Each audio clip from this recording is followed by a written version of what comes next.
आप देख रहे हैं श्री हरि कृपा आश्रम चैनल। संस्थापक स्वामी श्री हरि चैतन्य पुरी जी महाराज।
पूज्य महाराज श्री मंच पर जाते हुए मैं निवेदन करते हुए पूर्व राज्यपाल महामहिम श्री रमेश भंडारी जी से भी कृपया मंच पर आए। श्री रमेश भंडारी जी से निवेदन करते हुए कृपया मंच पर दीप प्रज्वलन किया है। सदगुरु के कर कमलों द्वारा दीप प्रज्वलन किया जाएगा।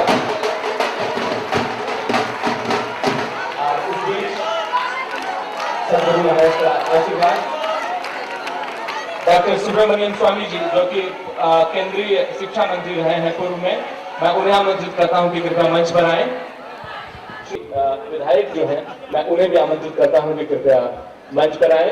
और अब ये क्षण जो है वो दीप प्रज्वलन का, और जब सदगुरु दीप प्रज्वलित कर रहे हो तो सचमुच एक ऐसी घड़ी है ये, परम चैतन्य की घड़ी जिसको कहा जाए। और हरि बोल कर कमलों द्वारा श्री हरि चैतन्य पुरी जी महाराज के द्वारा और सचमुच ये जो क्षण, ये जो पल है, जैसे समय मानो रुक गया हो कुछ समय के लिए। और हम सदगुरुदेव के बारे में यही कहना चाहेंगे कि महकी महकी बेला गुरुवर उगाएगी। हे गुरुवर, महकी महकी बेला उगाएगी, दीप को सिर्फ कर कमलों से छू भर दो, अच्छी किस्मत को हम मिल जाएंगे, माथे को सिर्फ नयन से छू भर दो, हम सब सुमन बन जाएंगे, हम सब सुमन बन जाएंगे, लोचन को सिर्फ वसंत से छू भर दो, जिसमें अपना प्रतिबिंब निहारा हो, हमको बस उस दर्पण से छू भर दो, छू भर दो। ऐसे हैं हरि चैतन्यपुरी जी महाराज हमारे, और एक ऐसे संबुद्ध महापुरुष जो देश विदेश के अंदर ज्ञान की गंगा को प्रवाहित कर रहे हैं। हमारे ऋषि मुनियों की अजस्र वाग्धारा जो रही है उसका प्रवाह संचालित कर रहे हैं देश विदेश में। और एक अभियान आपने लिया है कि सबके अंदर हरि को भरना है किसी भी हालत में, किसी भी स्थिति में। और जब हरि की कृपा होती है तो जैसा कि मैंने कहा था कि बिनु हरि कृपा मिलन है संता, बिना हरि की कृपा के, बिना हरि की कृपा के संत नहीं मिलते। लेकिन यहाँ सौभाग्य ये है कि हरि और चैतन्य दोनों नाम एक साथ जुड़ा हुआ है। यहाँ हरि भी है और चैतन्य भी। जहाँ श्री हरि चैतन्यपुरी जी इस समय जो कि धर्म संस्थापक वंदनीय विराजमान, और कुछ ही समय बाकी जबकि माला में मैं ये कहना चाहूंगा गुरुवर के बारे में कि परम पिता परमेश्वर विभिन्न माध्यमों से अपनी दिव्यता को प्रकट करता है। परम पिता परमेश्वर विभिन्न माध्यमों से अपनी दिव्यता को प्रकट करता है। ये दिव्यता कभी गुलाब के सुगंध के रूप में महकती है, कभी दूज बन चांद से झांकती है, कभी कोमल स्पर्श बन कमल की पंखुड़ियों में उतर आती है, और कभी किसी दिव्य चेतना के अंतर तारों को झंकृत कर शब्द के रूप में सारे वातावरण को सचेतन व सजग कर देती है। इस युग में भी परमपिता परमेश्वर ने अपनी दिव्य वाणी को प्रकट करने का माध्यम किसी दिव्य आत्मा को चुना है, किसी दिव्य विभूति के अंतःकरण के तारों को झंकृत किया है। इस दिव्य आत्मा को आप सबने, हम सबने और भौतिक लोक ने नाम दिया है पूज्यपाद पूज्य चरण हरि चैतन्य पुरी जी महाराज। अब समय माल्यार्पण का, पूज्य सदगुरु के देव के प्रति सेवा अर्पित करने का और आशीर्वाद लेने का। इसमें मैं सबसे पहले आमंत्रित करता हूं महामहिम आदरणीय श्री रोमेश जी भंडारी को, पूर्व राज्यपाल, के कृपया आएं और पूज्य श्री से आशीर्वाद लें। डॉक्टर सुब्रमण्यम स्वामी जी, फॉर्मर कॉमर्स मिनिस्टर, मैं उन्हें आमंत्रित करता हूं कि कृपया मंच पर आएं। श्री सन्मुख राजन जी, प्रचारक मंत्री भारतीय जनता पार्टी। श्री राकेश गुप्ता जी से मैं निवेदन करता हूं, मैनेजिंग डायरेक्टर साधना टेलीविजन चैनल और साधना कुंज के अध्यक्ष। श्री मुकेश जी गुप्ता डायरेक्टर, श्री रामकिशन जी गुप्ता, बहन आरती मेहरा, श्री रामकिशन जी गुप्ता, श्री राजकुमार जी पोद्दार, श्री गोविंद चौधरी जी, श्री केसर सिंह जी गुप्ता मेरी दिल्ली से, राम कैलाश गुप्ता जी टेक्निया इंस्टीट्यूट से, शाश्वत जी कानपुर से, शाश्वत जी अग्रवाल, श्री श्यामलाल मेहरा जी, श्री ईश्वर प्रकाश जी गुप्ता, श्री राकेश जी के श्रद्धेय पिताश्री, Shri Praveen Arya ji, Shri Dharmdev ji Solanki, member of legislative assembly जो कि विधायक हैं, मैं उन्हें भी आमंत्रित करता हूं कि कृपया मंच पर आएं और पूज्य महाराज श्री से आशीर्वाद लें। इस आशीर्वाद की कड़ी पर ऐसे समय में जबकि सदगुरु की कृपा हम सबके ऊपर बरस रही है, मैं यही कहना चाहूंगा कि शब्दों को बांधा जाए कैसे, शब्दों को बांधा जाए कैसे जब कुछ भी समझ में नहीं आता। इन फूलों की माला बनाकर ये दिल तुम्हारे स्वागत का उपहार सजाता है, उपहार सजाता है।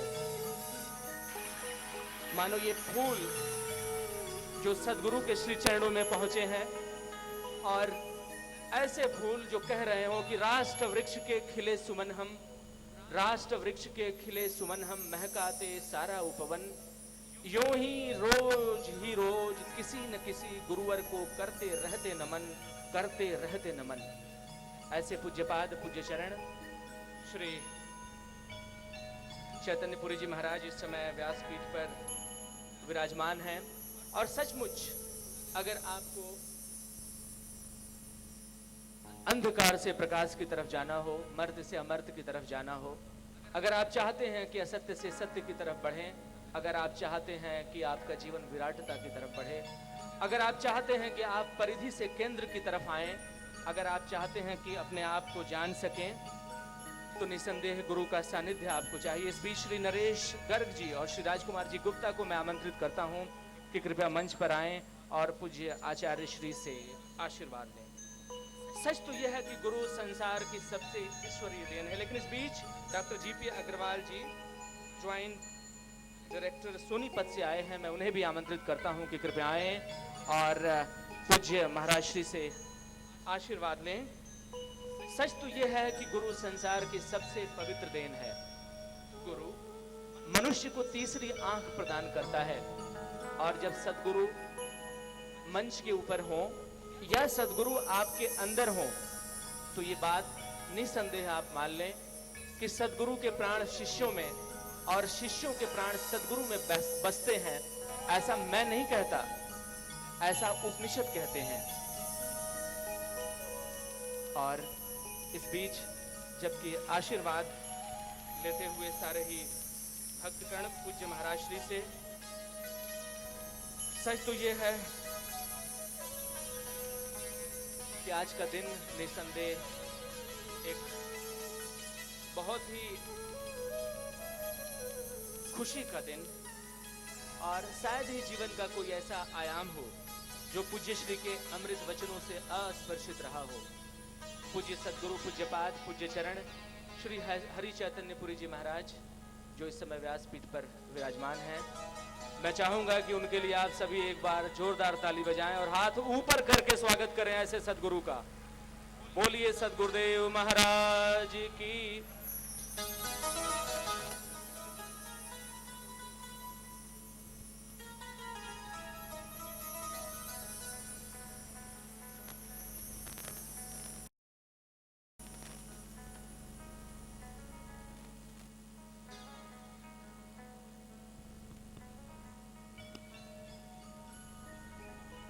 हरि बोल।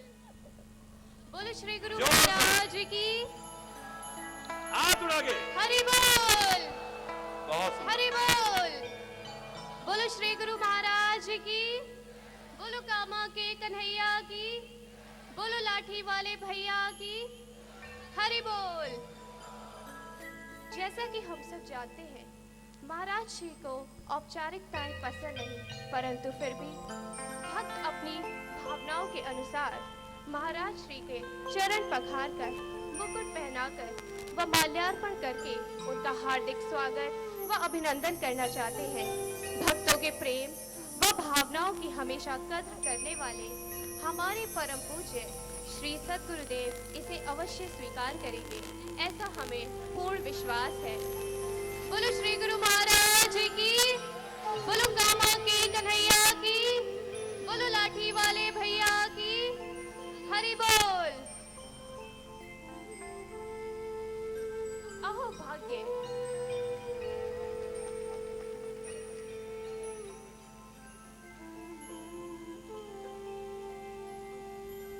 अहो भाग्य देश की राजधानी दिल्ली के, अहो भाग्य कार्यक्रम स्थल सीरी फोर्ट ऑडिटोरियम के, अहो भाग्य कार्यक्रम में सम्मिलित होने वाले सभी हरि भक्तों के, अहो भाग्य हम सभी देखने व सुनने वालों के, जो आज लंबे समय से हरि दर्शनों की हमारी प्रतीक्षा की घड़ियां समाप्त हुई व आज हमारे मध्य विश्व विख्यात व भारत की महान विभूति प्रेमावतार युग दृष्टा श्री हरि कृपा पीठाधीश्वर श्री हरि चैतन्य महाप्रभु साक्षात विराजमान है। हृदय भाव विभोर है, कंठ गदगद है, शरीर रोमांचित है। उल्लास, उत्साह, श्रद्धा व आस्था का अनूठा दर्शन हर ओर हो रहा है। वे शब्द ही नहीं जिनसे इस जीवन के अनुपम अविस्मरणीय क्षण कृपा करके प्रदान करने के लिए श्री महाराज जी का आभार प्रकट कर सके, उनका स्वागत व अभिनंदन कर सके। परंतु फिर भी संत शिरोमणि भगवत स्वरूप सच्चिदानंद श्री हरि जी का हम सभी कोटि कोटि नमन करते हुए हार्दिक अभिनंदन करते हैं, आभार प्रकट करते हैं व बार बार अपने भाग्य की सराहना करते हैं, जिनकी एक झलक पाने के लिए हम ही क्या विश्व भर के करोड़ों श्रद्धालु सदैव लालायित रहते हैं। वे श्री हरि चैतन्य महाप्रभु आज साक्षात हमारे मध्य करुणा, कृपा, ममता, वात्सल्य बरसाते हुए विराजमान हैं। सहसा इन नेत्रों पर विश्वास से नहीं होता, भक्तों के नेत्र चातक बनकर जिनकी श्री मुख चंद्र की छटा को एकटक निहारते रहते हैं, उन हरि भक्तों ने आपको किस किस रूप में नहीं देखा। कभी श्री राम का सागर सा गांभीर्य मर्यादा, तो कभी श्री कृष्ण सी दाव चलक सहज चपलता, गीता का ज्ञान, जीवन संग्राम में डटे रहने हेतु महान शौर्य व धैर्य, भक्त वत्सलता, तो कभी शंकर की भांति विचारों, ज्ञान व चिंतन की खड़क से भक्तों के दोषों व विकारों का संहार करके रात दिन कष्ट उठाकर समाज को सुख व आनंद का अमृत बांटते, तो कभी जगत जननी अम्बा की भांति ममता, करुणा, कृपा, वात्सल्य लुटाते, कभी चैतन्य महाप्रभु की भांति तल्लीन होकर कीर्तन करके जड़ चेतन को भाव विभोर करते इत्यादि। किस रूप में किस ने कहाँ व कब नहीं देखा आपको। सच्चा सद्गुरु बनकर भक्तों के मोह भ्रम जाल को दूर करके उन्हें अज्ञान से ज्ञान के प्रकाश की ओर बढ़ा रहे हैं आप। हम तो सहर्ष आपको देखकर कह सकते हैं, सचमुच गुरुर ब्रह्मा गुरुर विष्णु गुरुर्देवो महेश्वरा गुरुर साक्षात परब्रह्म तस्मै श्री गुरुवे नमः। हमने नहीं देखा उस परमेश्वर को, आपको देखा है, आपको जाना है, आपको माना है और उसी में हम अपनी सुध-बुध खो चुके हैं। अब कुछ और जानना बाकी भी नहीं रहा। आपकी कृपा ही हमारे लिए हरि कृपा है। आपकी कृपा ही हमारे लिए हरि कृपा है। लाखों करोड़ों भक्त अपनी अपनी श्रद्धा व आस्था के बल पर आपके नाम से, आपके द्वार से क्या प्राप्त नहीं कर रहे व आगे भी क्या प्राप्त नहीं कर सकते। भक्तों के हृदय सम्राट हम पूर्ण श्रद्धा, पूर्ण आस्था व पूर्ण विश्वास से आपके श्री चरणों में बार बार नमन करते हैं। आपकी यश गायन की सामर्थ्य हमारी वाणी, मन बुद्धि में नहीं, आपके गुणों महिमा का पार हम नहीं पा सकते। सूर्य को दीपक दिखाने से ही मोटा करेंगे, परंतु फिर भी जन जन की आकांक्षा है आपके बारे में जानने की। सारा जीवन भी यदि आपकी लीलाओं का वर्णन करें तो उसका अंत नहीं पा सकेंगे। आप ही कृपा करें कि हम सार संक्षेप में आपके बारे में बोलने की बालवत तुतलाती बोली में कोशिश कर सकें। जब जब भी आपकी दिव्यताओं, महानताओं, दैवीय संपदाओं, चमत्कारों व अलौकिक ज्ञान की चर्चा करने की कोशिश की गई तो आप उसमें सदैव संकोच महसूस किया करते हैं, मना भी करते हैं। लाखों भक्त आपको साक्षात परमात्मा का अवतार मानते हैं, परंतु आप स्वयं को परमात्मा व समाज का एक तुच्छ सेवक मानते हैं व उसी परम सत्ता का निराभिमान होकर गायन करते हैं। यह सब आपकी महानताओं को और भी बढ़ा देता है। आप स्वयं को परम प्रभु का दास कहते हैं तो हमारी श्रद्धा तो आपके प्रति और भी अधिक बढ़ जाती है, क्योंकि राम से अधिक राम कर दासा। आपने ही तो वह दिव्य दृष्टि प्रदान की है कृपा करके अपने प्रिय भक्तों को, जिससे वह पहचान सके स्वयं को व स्वयं के परम आराध्य अर्थात आपको। आप ही कहा करते हैं, संपूर्ण सृष्टि न सुधरी थी, न सुधर रही है और ना ही सुधरेगी। हाँ, सृष्टि को नहीं, दृष्टिकोण को, नजरिए को बदल लें तो यही सृष्टि बदली हुई नजर आएगी। सृष्टि को नहीं, दृष्टिकोण को ही बदलकर देखने की कोशिश कर रहे हैं आपकी कृपा से। आप हमेशा से ही हैं, वह हमेशा ही रहेंगे, ऐसा हम दावे के साथ कह सकते हैं। बार कितने रूपों में हम भटकते जन समुदाय को सही दिशा देने के लिए आप हमारे बीच आए। इस बार 12 जून 1960 को ब्रजभूमि में द्वादश वनों में से पंचम प्रमुख वन कामवन कामा, जो श्री कृष्ण अवतार की पावन लीला स्थली रही है, में अवतरित हुए। हे कामा के कन्हैया, जन्म समय की व बाल समय की लीलाएं जिन्हें देखने का सौभाग्य मिला होगा, कितने सौभाग्यशाली होंगे वो। नहीं देखी हमने बाल समय की लीलाएं, परंतु बुजुर्गों से ही उस समय की दिव्य चमत्कारिक घटनाएं जो आपके अलौकिक होने को सिद्ध करती हैं, बहुत सुनी हैं। लेकिन आज भी आपको देखकर कोई भी अनुमान लगा सकता है कि कितना अनूठा, अनुपम व दिव्य बाल्यकाल रहा होगा आपका। कितने कुशल अभिनेता हैं आप। मानव रूप में मानव का ऐसा कुशल अभिनय कि अच्छे अच्छों की बुद्धि जानते मानते देखते हुए भी यदा कदा आपको मानव रूप में ही स्वीकार करने लग जाती है।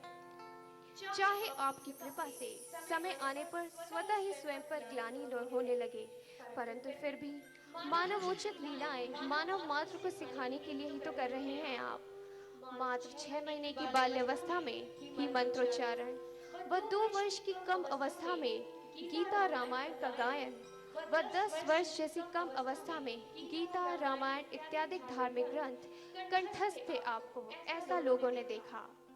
एकांत प्रियता, आध्यात्म में रुचि, भजन, कीर्तन, अर्चन, वंदन इत्यादि आपके बाल्य जीवन के प्रमुख अंग रहे हैं। लौकिक शिक्षा से भी अधिक आपका ध्यान राष्ट्र व समाज की वर्तमान में हो रही दुर्दशा की ओर तथा अभाव, समस्याओं व दुख से पीड़ित जन समुदाय की ओर अधिक रहता था। बाल्यकाल से ही सांप्रदायिक सद्भाव के जीवन प्रतीक रहे हैं आप। आपका प्रचलित नाम योगेंद्र बचपन में ही एक मुसलमान फकीर के कहने पर बदलकर खिदमत कर दिया गया था, जो शिक्षा समय तक प्रचलित भी रहा। फकीर के अनुसार बालक बड़ा होकर पूरे विश्व की खिदमत अर्थात सेवा करेगा, जो चरितार्थ हो ही रहा है। राम स्नेही संप्रदाय के एक संत आपको बचपन में ही परमहंस तथा एक बंगाली संत तल्लीन होकर कीर्तन करते देख श्री चैतन्य महाप्रभु का अवतार कहा करते थे। मात्र 5 वर्ष की अवस्था में ही एक संत ब्रह्मचारी जी ने आपको लंगोटी पहनाकर संत वेश बनाकर पूरे नगर में भ्रमण कराया था। जब मात्र 19.5 वर्ष की अवस्था में आप वाणिज्य विषय से एमकॉम कर रहे थे, तो बचपन से ही आप में जो स्वाभाविक वैराग्य था वो दृढ़तम हो चला। युवावस्था देखकर परिवार के बड़े बुजुर्गों ने आपको सांसारिक बंधनों में बांधने का प्रयास किया, परंतु आप तो असीम थे। एक सीमित सांसारिक दायरे में बंधना कैसे संभव हो सकता था। मात्र 21 वर्ष की कम अवस्था में ही आप समस्त सांसारिक सुखों का परित्याग करके लोकहित व धर्म की संस्थापना की भावना से चल दिए। दिव्य व तेजोमय अलौकिक संत श्री रामानंद पुरी जी महाराज से अनेक चमत्कारिक शक्तियों को प्राप्त करने के बाद संन्यास ग्रहण कर लिया। पूर्ण रूपेण सात्विक, सादा व तपोमय जीवन अपनाकर पैदल यात्रा प्रारंभ की। मैदानों, बीहड़ों, दुर्गम पर्वतों व हिमालय की 22,500 फीट तक की पदयात्रा करने के बाद समाज के लोगों से भेंट कर उनके जीवन के संबंध में गहरी जानकारी प्राप्त की। 12 महीने चाहे कड़ाके की ठंड हो या लू चलती हो, मैदानी क्षेत्रों में हो या हिमालय की ऊंचाइयों पर, आप बदन पर मात्र खादी की एक सादा चादर, धोती व परम पूज्य दिव्य गुरुदेव से प्राप्त दिव्य लकुटी धारण किए हुए आज भी लोगों को धर्म की ओर उन्मुख करा रहे हैं। ज्योतिष शास्त्र, संगीत व आयुर्वेद इत्यादि में भी महाराज श्री अपना एक विशिष्ट स्थान रखते हैं। अनेक प्रमुख भाषाओं के ज्ञाता, देश में मेरे हरि, कामा के कन्हैया व लाठी वाले भैया के नाम से सुविख्यात श्री महाराज जी ने अनेक पुस्तकों, हजारों भजनों व पदों की रचनाएं की हैं। परम धार्मिक, सुसंस्कृत, संपन्न वह प्रभु भक्त उच्च पवित्र कुल में श्री हरि चैतन्य महाप्रभु का अवतार अवश्य हुआ, लेकिन महाराज श्री संपूर्ण विश्व को ही अपना परिवार मानते हैं। वह संपूर्ण विश्व में लाखों करोड़ों भक्त आपको बिना किसी भेदभाव के अपना मानते हैं। आज जहां कथा प्रवचन एक व्यवसाय बनता चला जा रहा है, वहीं आप मात्र लोगों की प्रेम भावनाओं से ही खिंचे देश विदेश में जाते थे, जा रहे हैं, व आगे भी जाते रहेंगे। आपकी वाणी बिकी हुई नहीं है, आप व्यवसाय कथावाचक नहीं हैं। यही कारण है कि लोगों के हृदय में अमिट छाप छोड़े बिना नहीं रहती।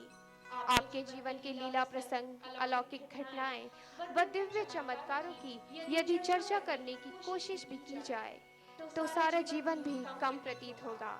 हमें तो आपके श्रीमुखारबिंद से निकली उस दिव्य अमृत धारा में डुबोकर स्वयं को कृतार्थ करना है। अतः अधिक न कहकर संपूर्ण विश्व पर कृपा दृष्टि की याचना से यदि कहीं कोई गलत शब्द कह दिया हो तो आप सभी से क्षमा याचना करती हूँ।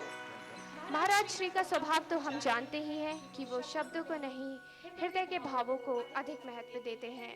आप सदैव अपने भक्तों के साथ रहते हैं, उनके सुख दुख में भागीदार होते हैं। जिस भक्त ने भी सच्चे दिल से आपको पुकारा, आप उसकी आशा से भी पूर्ण उसके पास पहुंचकर उसके सारे दुख हर लेते हैं।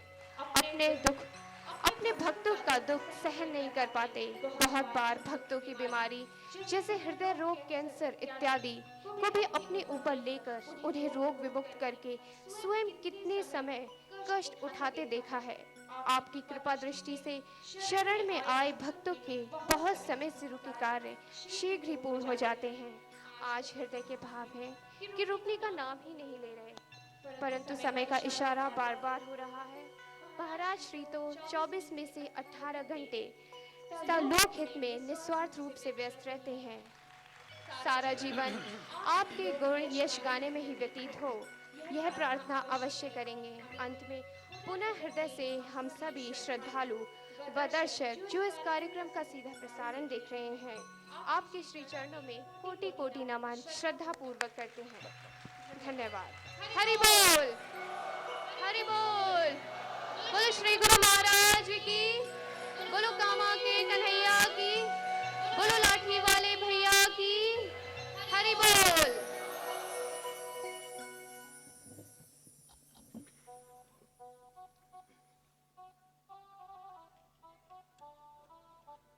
इस बीच श्री देवेंद्र जी अबील से आए हैं। मैं उन्हें आमंत्रित करता हूं कि कृपया आएं और पूज्य गुरुवर से आशीर्वाद लें। लेकिन इस बीच आपको बताते हुए कि ज्ञान गंगा महोत्सव 5 दिनों का ये उत्सव कई गुरुओं का संयुक्त संदेश साधना कुंज की तरफ से पहुंच रहा है आप सबके लिए। देश विदेश के तमाम श्रद्धालु भक्तगण इस भव्य कार्यक्रम को देख रहे हैं साधना टेलीविजन चैनल के माध्यम से, साधना कुंज का सेवा प्रकल्प। लेकिन इस बीच मैं निवेदन करूंगा श्री देवेंद्र जी ABL से कि कृपया जहां कहीं भी हो कृपया आएं और पूज्य श्री से आशीर्वाद लें। और इस अवसर पर कई गणमान्य अतिथि मौजूद है। मैं सबसे पहले आमंत्रित करता हूं, कुछ समय आप लोगों का मौन का मैं और लेना चाहूँगा, जैसे इतना देर आपने इंतजार किया। श्री केसर सिंह जी गुप्ता को, मेरे दिल्ली के स्वामी हैं, कि कृपया आएं और 2 शब्द इस अवसर पर कहें। जैसे जीवन का अंतिम सत्य मृत्यु है, वैसे ही वाणी का अंतिम सत्य मौन। अगर आप मौन भी हैं तो ये भी एक बहुत अच्छी बात है, और सदगुरु के श्री चरणों में बैठकर अगर आप मौन भी हैं तो भी शांति मिलेगी। श्री केसर सिंह जी गुप्ता।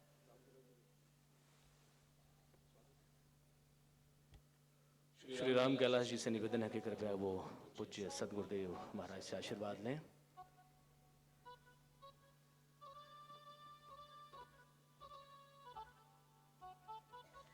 पूज्य श्री हरिचेतन जी महाराज और सभी आए हुए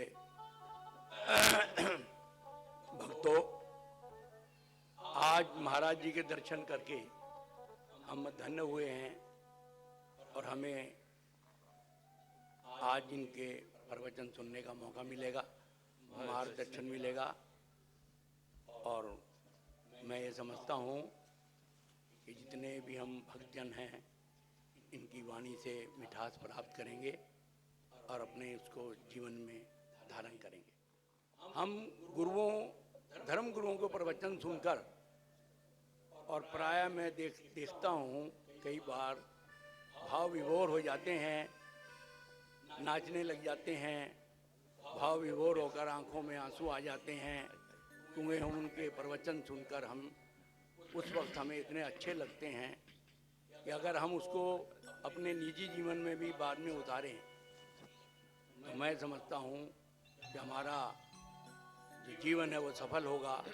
मैंने देखा है कि कुछ जैसे हम नाचने लग जाते हैं, भाव विभोर हो जाते हैं, आंखों में आंसू आ जाते हैं, तो उसको हम अपने निजी जीवन में भी उतारें, क्योंकि वैसा ही हम व्यवहार करें तभी हम धन्य होंगे गुरुओं के मार्गदर्शन को प्राप्त करके। आज मैं सबका साधना चैनल का फिर से धन्यवाद करता हूँ। तो उनका बहुत बढ़िया और बहुत अच्छा प्रयास रहा है। धन्यवाद। डॉक्टर सुब्रमण्यम स्वामी जी, पूर्व कॉमर्स मिनिस्टर, की कृपया आएं और इस अवसर पर दो शब्द कहें। Farmer commerce minister doctor Subramaniam Swamy ji से मैं निवेदन करता हूं कि कृपया दो शब्द इस अवसर पर कहें।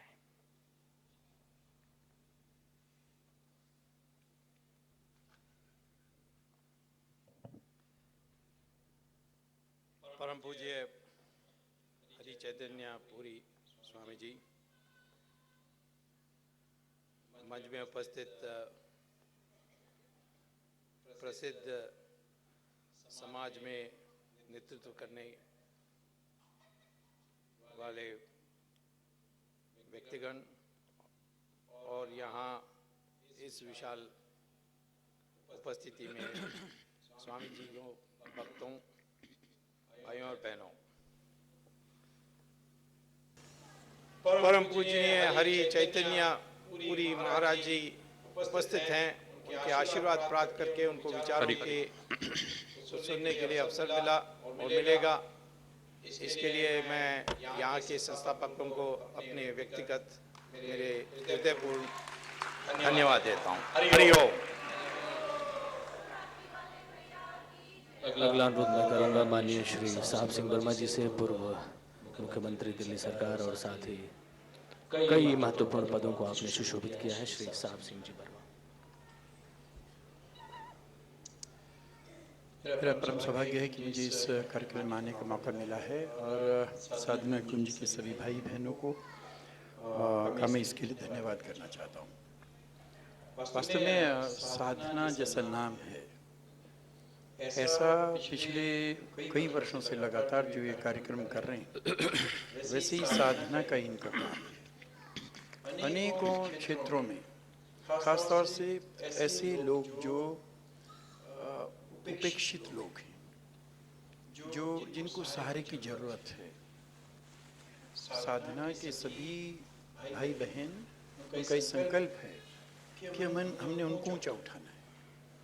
हमने जो सबसे पिछली पंक्ति में लोग बैठे हैं उनको बराबर की पंक्ति में बैठाने को कार्यक्रम दे सके, आगे बढ़े। धन्यवाद। अंत में मैं अनुरोध करूंगा महामहिम पूर्व राज्यपाल श्री रमेश भंडारी जी को इन शब्दों के साथ ये भावना रखते हुए कि वयम तुभ्यम बलिहृत्स्याम, हे राष्ट्र हम तुम पर अपना प्राण न्यौछावर कर दें। श्री रमेश सिंह जी भंडारी। परम पूज्य हरि चैतन्य पुरी जी महाराज और साथियों,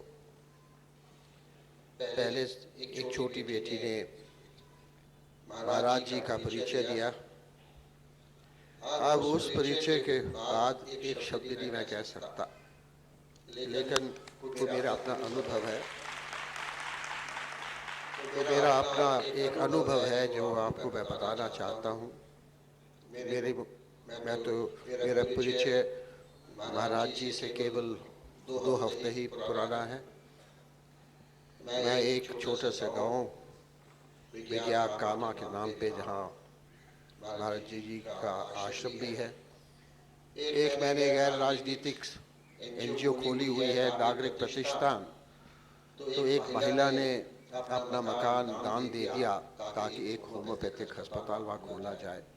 उसके उद्घाटन के लिए मैं वहाँ गया। छोटी सी सभा थी, लेकिन मुझे इतना आश्चर्य हुआ कि महाराज जी स्वयं वहाँ पधारे। मुझे तो मालूम भी नहीं था कि वो आ रहे हैं। वो एक तो एक उसी चीज से बहुत प्रभाव पड़ा, उसके बाद उनको सुना और चंद एक चीजें मेरे दिल पे खुशी। सबसे पहले हमारे हम सब में अहंकार है, पद हो, कुर्सी हो, हुनर हो, धन हो, कला हो, कुछ भी कुछ हो, तो कुछ ना कुछ अहंकार जरूर है। ये निश अहंकार है, बिल्कुल निश अहंकार। और इससे ज्यादा बड़ापन मैं नहीं समझता। जिसको पास कुर्सी हो उसको ये कहने की जरूरत नहीं है कि मेरे पास कुर्सी है। जिसके पास बुद्धि है, कुछ कहने को है, वो ये नहीं कह सकता कि हाँ मेरे पास बहुत बुद्धि है। ये तो हम सभी देखकर बता सकते हैं। ये बहुत मेरे ऊपर असर पड़ा। जब वो बोले तो किसी धर्म के ऊपर नहीं बोले। क्या बात की उन्होंने मानवता की बात।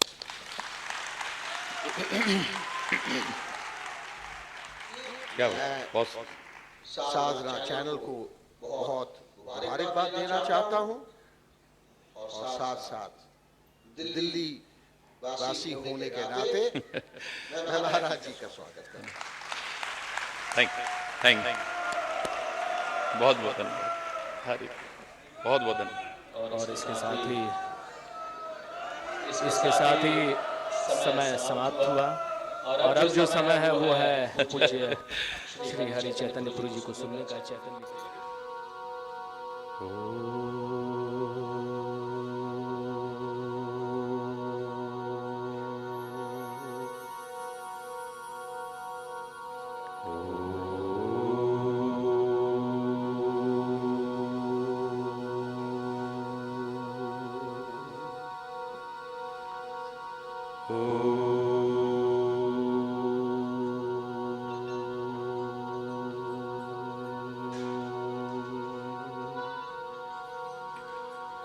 सर्वे भवन्तु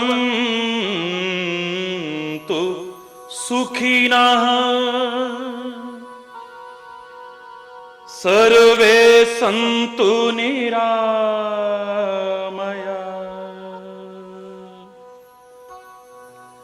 सर्वे भद्राणि पश्यन्तु,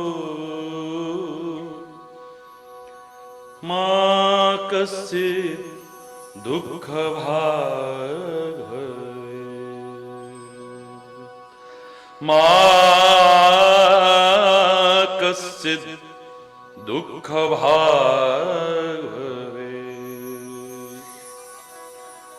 ॐ शान्ति शान्ति शान्ति।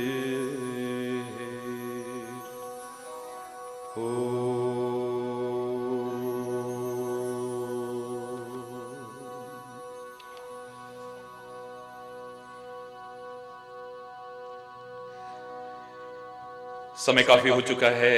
बिना किसी औपचारिकता के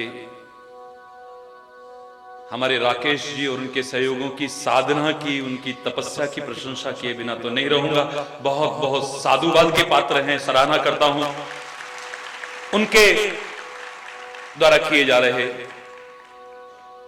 महान कार्यों। हरि हरि जोर से बोल रहे हैं। अरे 20 करोड़ से ज्यादा लोग सारे विश्व में घर घर में गुंजायमान करते हैं। जब एक उपदेशक नहीं, एक कथावाचक नहीं, अपने लाठी वाले भैया के मुख से एक बार हरि बोल का उच्चारण सुनते हैं, बहुत सुंदर। सर्वप्रथम एक छोटा सा भजन। नन्हे मुन्ने बच्चों ने, यद्यपि मैंने ये भजन पहले कभी बोला नहीं, यहां दिया है मुझे, मैं बोलूंगा जो कहीं गलती हो क्षमा चाहूंगा। हरि बोल। और कुछ प्रश्न भी मेरे तक पहुंचाए हैं और मैंने सुना है कि राकेश जी के पास भी काफी लोगों ने प्रश्न दिए हैं। और मैं आपको पहले ही सूचना दे दूं कि प्रश्नोत्तर कार्यक्रम पिछले 7 वर्षों से आप टेलीविजन के माध्यम से प्रति रविवार को सुनते हैं। 20 करोड़ से ज्यादा लोग मेरी नहीं, इस भारतीय संस्कृति की और मेरे भारत के मूल्यों और मर्यादाओं की प्रशंसा करते रहे कर रहे हैं और आगे भी करते रहेंगे। आपके मन में उठने वाले सहज स्वाभाविक अध्यात्म से संबंधित प्रश्नों को आज आमने सामने सम्मिलित करने का मौका मिल रहा है। मत चूकिएगा, लेकिन मर्यादा पूर्वक कागज पर लिख करके आप यहाँ पहुंचाइए। प्रवचन के बाद में अवश्य ही ईश्वर की कृपा से उन्हें सम्मिलित करूंगा। धन्यवाद, बहुत बहुत धन्यवाद। आपकी भावनाओं की कदर करते हुए इस भजन को सम्मिलित कर रहा हूं मैं। त्रिलोकपति दाता सुखधाम स्वीकारो मेरे प्रणाम, स्वीकारो मेरे प्रणाम। त्रिलोकपति दाता सुखधाम स्वीकारो मेरे प्रणाम, स्वीकारो।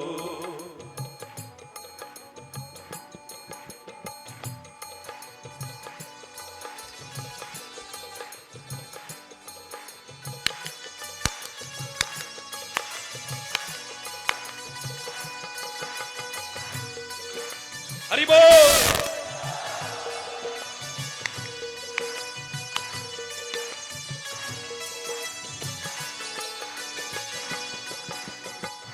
मनवाणी में वो शक्ति कहाँ जो महिमा तुम्हारी गान करूं।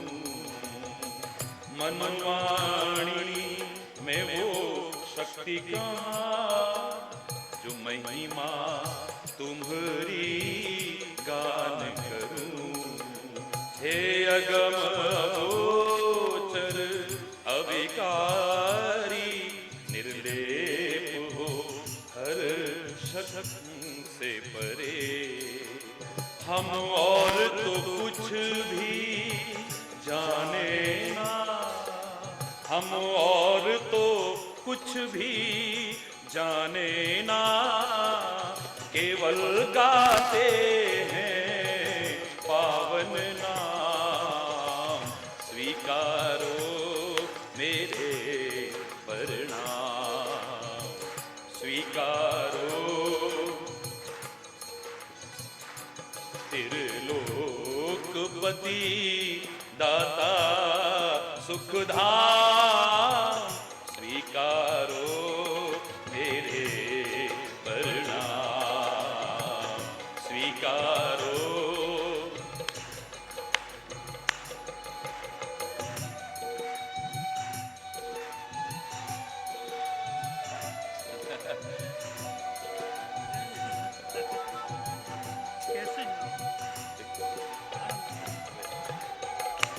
हरि बोल।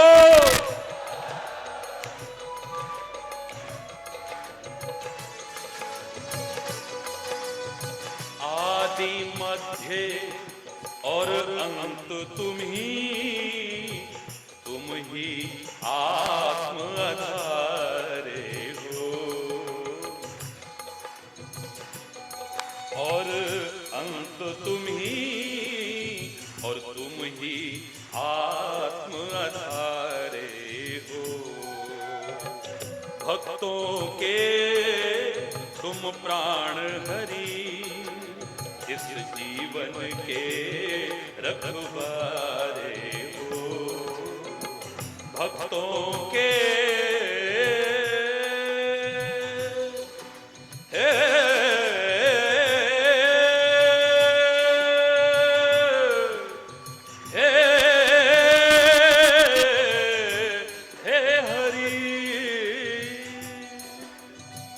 भक्तों के तुम प्राण हरि, इस जीवन के रखवारे हो। तुम में जीवे जन्मे तुम में जीवे, जन्मे तुम में और अंत करें तुम में विश्राम। स्वीकारो मेरे प्रणाम, स्वीकारो मेरे प्रणाम।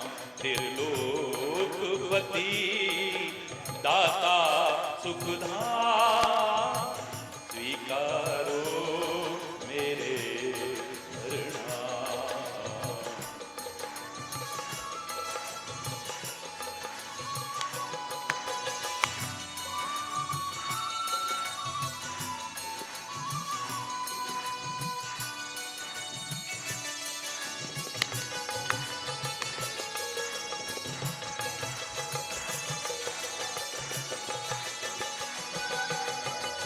चरण कमल का ध्यान करूं और प्राण करे सुमिरन तेरा। कमल का ध्यान धरूं और प्राण करे सुमिरन तेरा।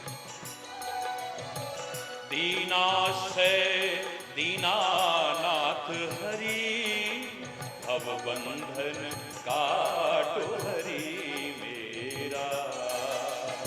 दीनाश्रय दीनानाथ हरि, भव बंधन काटो हरि मेरा। शरणागत के हे श्याम हरि, शरणागत के हे श्याम हरि। हे नाथ मुझे तुम लेना काम, स्वीकारो मेरे प्रणाम, स्वीकारो। त्रिलोकपति दाता सुखधाम, स्वीकारो मेरे प्रणाम, स्वीकारो मेरे प्रणाम, स्वीकारो मेरे प्रणाम, स्वीकारो मेरे प्रणाम।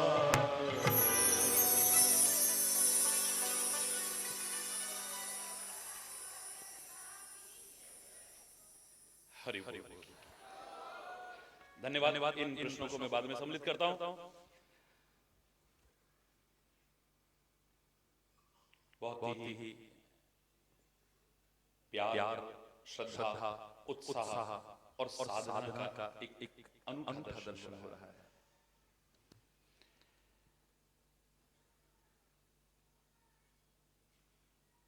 बड़ा अच्छा संदेश प्रारंभ हुआ। सब संगठित हो जाओ, मिलो मिलकर के एक हो जाओ। क्यों ना हम भी यहीं से प्रारंभ करें। हरि बोल। अरे जोर से बोलो। संगठन में बहुत ताकत है निसंदेह, ये सर्वसम्मत बात है। पुराने जमाने में एक माँ ने अपने 4 पहलवान बच्चों से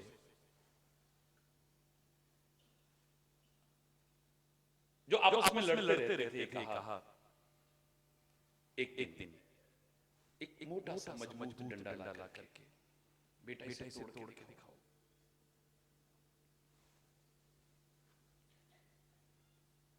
एक क्षण की देरी लगी, तोड़ करके दिया, तोड़ दिया। दूसरे बेटे को बुलाया, इसे तोड़ो, तोड़ दिया। तीसरे को बुलाया, बेटा तुम तोड़ के दिखाओ तो। अच्छी मस्त थी, अच्छा शरीर।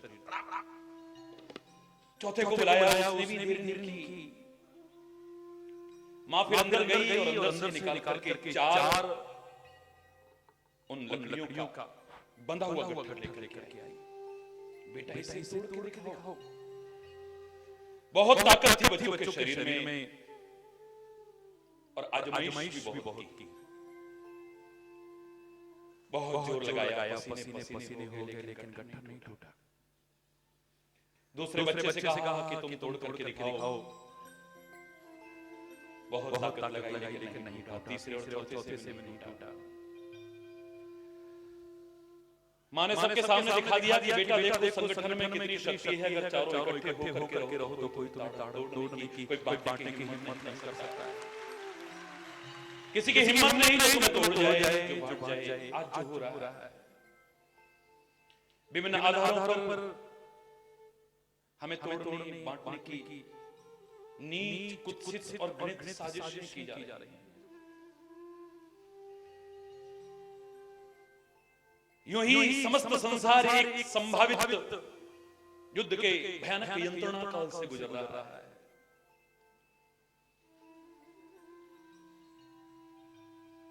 ऐसे में हम सबका एक पुनीत उत्तरदायित्व बन जाता है, एक कर्तव्य बन जाता है कि हम समस्त प्रकार की संकीर्णताओं और मतभेदों को भुला करके संगठित हो जाएं, एक हो जाएं इस प्यारे वतन में भी और सारे विश्व में।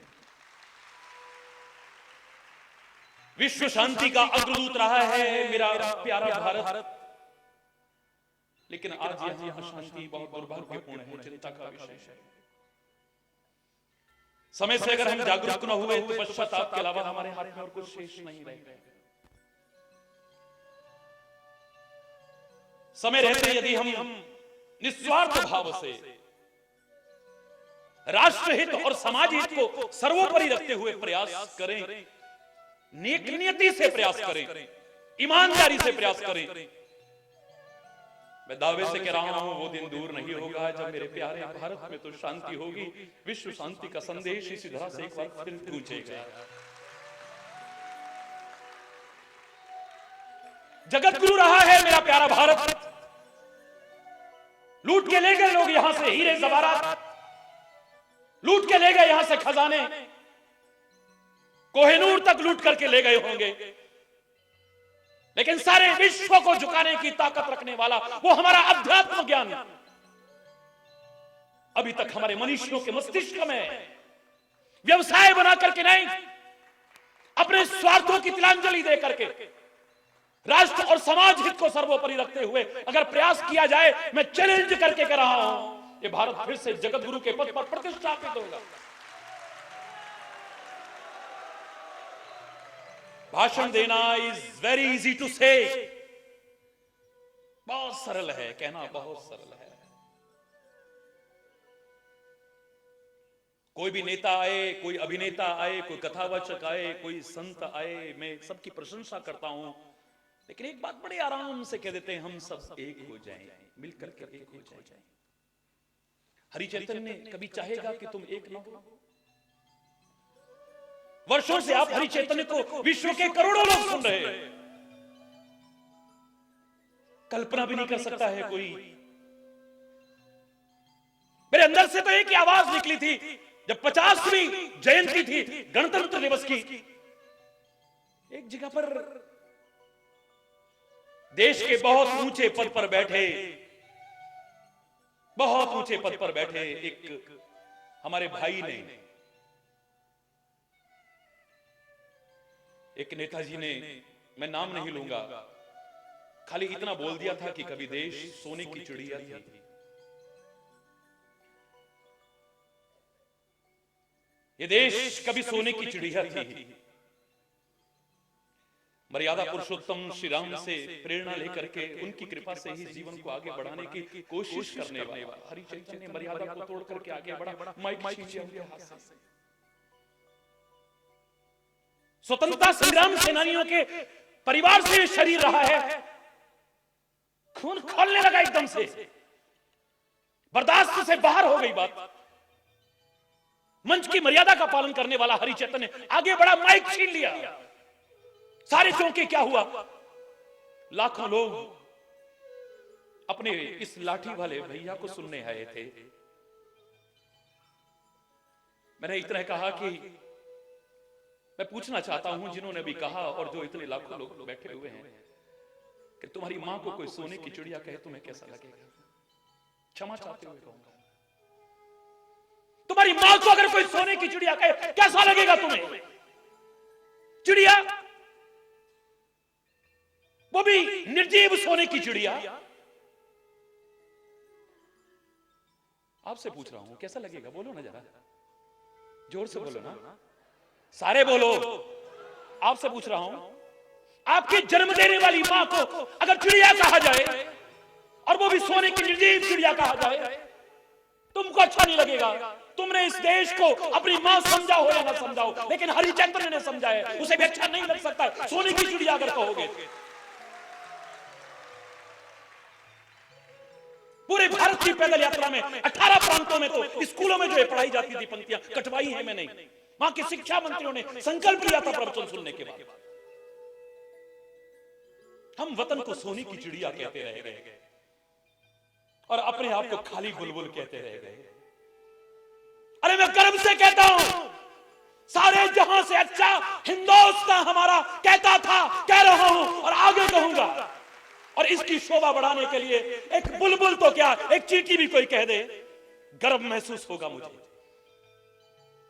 लेकिन इस देश की ओर जो बुरी नजर रखते हैं, जिनको इस देश का सुख चैन सुकून अच्छा नहीं लगता है, मेरी मां की ओर जो गंदी दृष्टि रखते हैं, उनको तो मैं जरूर कहूंगा कि ना तो मेरी मां सोने की निर्जीव चिड़िया है और ना मैं बुलबुल हूं। ऐसे लोगों की आंखें और आंतें निकालने वाले इस मां के वो लाल हैं, वो सपूत हैं, वो सिंह हैं, सतर्क हो जाओ।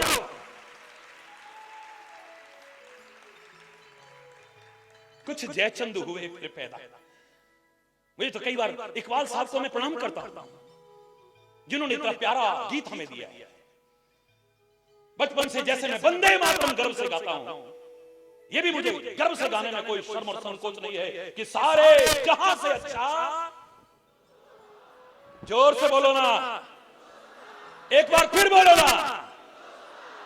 अब मैं आपके लिए ताली बजाऊंगा। धन्यवाद। गर्व से गाता हूं, इकबाल साहब प्रणाम हो आपको, आप इतना प्यारा गीत गे गए। लेकिन मुझे आश्चर्य हुआ बचपन से, सारे जहां से अच्छा हिंदुस्तान कहने वाला इकबाल को ये धरती पता नहीं रास क्यों नहीं आई, वापस लौट के भी नहीं आया। हरि बोल, जोर से बोलो ना, जोर से बोलो ना। कुछ जयचंद हुए पैदा, जो जात दुश्मन से मिलते। जब जब आग लगी इस प्यारे भारत में, कुछ जयचंद हुए पैदा, जो जात दुश्मन से मिलते। जब जब आग लगी भारत में, उनके चेहरे खिलते, तरस न खाते, जश्न मनाते, अपनी जेबें भरते, अपने नीच कुकृत्यों से इस मां को पीड़ित करते। जख्मी होकर भारत माता फिर से करा रही है, जख्मी होकर भारत माता फिर से करा रही है। आजाद भगत सिंह, बोस पुत्र गांधी को बुला रही है, ये गुलाम कर देंगे। था तुमने आजाद कराया, लाखों वीर सपूतों ने तब था रक्त बहाया, कुछ सोचा है? आप भारत को अपनी मां मानते हो या नहीं? जो मानते हाथ उठाओ जरा। भारत, कभी हाथ में दर्द नहीं होगा, हाथ शर्म मत करो, उठाओ ऊपर हाथ। जो अपनी मां मानते इसे और मुट्ठी बांध करके, वाह साहब कमाल कर दिया आपने, संगठित होकर के उठाओ, मिलजुल करके उठाओ। बंदे बंदे, ध्यान से सुनना। बहुत सुंदर। अगर मां कहते हो, मेरे प्यारे बच्चों, मेरे प्यारे भाइयों, मेरी प्यारी बहनों, इसे अगर मां कहते हो, एक बार अपनी मां की तस्वीर को देखो, मेरी आंखों से देखो जरा, मेरे दिल के दर्द को समझते हुए देखो जरा, मेरे हृदय से जो मां की पीड़ा उभर करके आ रही है उससे देखो जरा। कुछ सोचा है, कुछ सोचा है? सिर कश्मीर तो कब से कटा है मेरा। अरे मां की जय बोलने वालों, एक बार मां के उस रूप को देखो जरा, ऐसे लगेगा सिर कटा हुआ है। कुछ सोचा है? सिर्फ कश्मीर तो कब से कटा है मेरा, पूरे पश्चिम हाथ कटे हैं। देखो मां के स्वरूप को, ऐसा लगेगा हाथ कटे हुए। कुछ सोचा है? सिर्फ कश्मीर तो कब से कटा है मेरा, पूरा पश्चिम हाथ कटे हैं, सारा वस्त्र फटा है मेरा। अरे और न काटो और न बांटो और न जख्म बढ़ाओ तुम, थोड़ी भी यदि लाज है बाकी मुझ मां की लाज बचाओ तुम। और न काटो और न बांटो और न जख्म बढ़ाओ तुम, थोड़ी भी यदि लाज है बाकी मुझ मां की लाज बचाओ तुम। अरे हरि चैतन्य समझते हो तुम, हिंदू मुस्लिम सिख ईसाई, अरे पगलो तुम तो आपस में सब भाई मिलकर के रहो, इस प्यारे वतन को आगे बढ़ाने की कोशिश करो। हम हिंदू बाद में हैं, मुसलमान बाद में हैं, पहले एक इंसान है, पहले सच्चे भारतीय हैं। हरि जोर से जो बनना था वही नहीं बने हैं, बस यही कमी रह गई। मैं हमेशा कहा करता हूं, मेरा कोई विरोध नहीं, आप हिंदू हैं, मुसलमान हैं, सिख हैं, ईसाई हैं, जैन हैं, बौद्ध हैं, पारसी हैं, सब चलेगा, नो प्रॉब्लम। तुम हिंदू हो, मुसलमान हो, सिख हो, ईसाई हो, जैन हो, बौद्ध हो, पारसी हो, क्या क्या हो, नो प्रॉब्लम। लेकिन एक सच्चे इंसान हो या नहीं, गिरेबान में झांकते रहे, बस इतना जरूर कहूंगा। एक सच्चे भारतवासी बने हो या नहीं, इस बात को जरूर कहूंगा। अभी एक व्यक्ति मेरे से प्रश्न पूछ रहे थे, अधिकांश लोग रामचरितमानस पे बहुत बोलते हैं महाराज जी, और आप बहुत कम शब्दों में संतोषप्रद उत्तर देते हैं। वो कह रहे थे वैसे हम पहुंचाएंगे मंच पे, पता नहीं पहुंचाया होगा तो उसे कट कर दीजिएगा। हरि बोल। ये रामचरितमानस इतने लोग कथा करें, क्या है रामचरितमानस? मैंने कहा क्या नहीं है। हरि बोल। अरे रामचरितमानस हो, गुरु ग्रंथ हो, वेद हो, पुराण हो, महाभारत हो, गीता हो, पुराण हो हमारे, क्या नहीं है? तू पूछता है क्या है ये, मैं कहता हूं क्या नहीं। फिर भी महाराज जी कुछ तो बताइए। मैंने कहा बहुत कुछ बता सकता हूं, चलो एक उदाहरण दीजिए, क्या है ये? मैंने कहा दर्पण है, ये वो शीशा है, वो आईना है जो तेरी शक्ल को अच्छी तरह दिखा सकती है मेरे प्यारे बच्चे। 7 द्वार वाला तेरा चेहरा है, 2 आंखें, 2 नासिका छिद्र, 2 कान, 1 मुख। तेरे चेहरे पर भी 7 छिद्र हैं और रामायण में भी 7 कांड हैं। 7 कांड वाली रामायण तेरे 7 छिद्र वाले इस मुख को दिखा सकती है। दुनिया क्या समझती है तेरे को, तेरा मन तुम्हें समझता क्या है, लेकिन तुम हो क्या? अगर जानना चाहते हो देख लो रामचरितमानस, ये तुम्हें बता देगी तुम राम हो या रावण हो, तुम लक्ष्मण हो या कुंभकर्ण हो, विभीषण हो या हनुमान, कौन हो? मर्यादा विहीन जीवन जीने वाली तुम शूर्पणखा हो या अनसुईया हो, सीता हो, मैत्रेयी हो, गार्गी हो, जिसके सामने भगवान भी बोलना पड़ जाता है। कौन हो तुम? अगर जानना चाहते हो इस दर्पण में झांक करके देखो। बोला जैसा सुना था वैसा ही पाया महाराज जी, बड़ा अच्छा लगा। हरि बोल। अब हिम्मत बढ़ रही है, संत लोग तो इतना मौका ही नहीं देते हैं, आपने कृपा करके मौका दिया है, तो एक प्रश्न और पूछ लूं। मैंने कहा पूछो, ये रामायण हमें क्या बनाना चाहती है? मैंने कहा सारी रामायण पढ़ेगा तो बड़ा आनंद आएगा, न पढ़ सके कम से कम आज मेरे कहने के बाद पहला शब्द पढ़ना और अंतिम शब्द पढ़ना, तेरे को समझ आ जाएगा क्या बनाना चाहती है रामायण का। रामचरितमानस का पहला शब्द वर्णानाम अर्थ संघानाम रसानाम छंदसामपि। वर्ण पहला शब्द है, जोर से बोलो, वर्ण। वर्ण का तात्पर्य भाषा, वर्णमाला से ही भाषा बनती है। वर्ण का तात्पर्य है जाति, ये ब्राह्मण वर्ण का है, ये वैश्य वर्ण का है, ये क्षत्रिय वर्ण का है, ये शूद्र वर्ण का है। पहला शब्द बता रहा है। वर्ण का तात्पर्य है भाषा, वर्ण का तात्पर्य है जाति, वर्ण का तात्पर्य है रंग। ये श्वेत वर्ण का है, ये रक्त वर्ण का है, ये पीत वर्ण का है, ये फलाने वर्ण का है, ये फलाने रंग का है। यानी विस्तार नहीं कर रहा हूं, मैं तो कुछ और बोलने बैठा था, लेकिन आपके प्यार के दरियाओं में ऐसा बह गया हूं कि अपने आप को रोक नहीं पाया। हरि बोलना, जोर से बोलो ना। लेकिन फिर भी आपकी साधना रंग लाएगी, और ये बहुत अच्छा लगा। मैं भी यही कहा करता हूं जिस देश में रघुनाथ, विश्वनाथ, जगन्नाथ, यदुनाथ हो, वहां पर अनाथ कोई नहीं हो सकता है। अगर कोई समझता है तो उन्हें नहीं रहने देना है।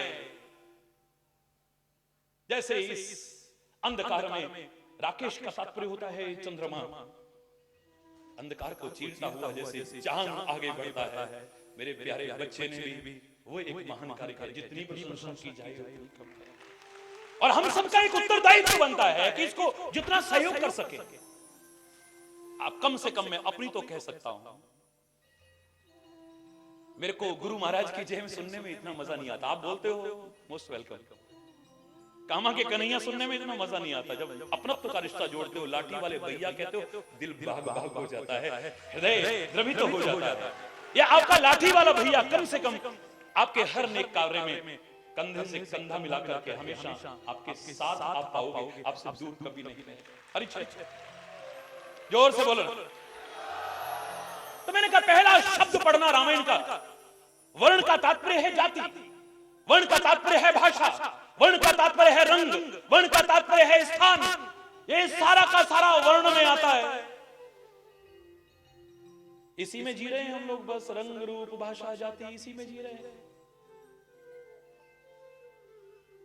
इसी में जी रहे हैं अधिकांश लोग। बस तूने पूछा है रामचरितमानस क्या बनाना चाहता है, हमारे जीवन को कहां तक पहुंचाना चाहता है। बस अंतिम शब्द और पढ़ लेना।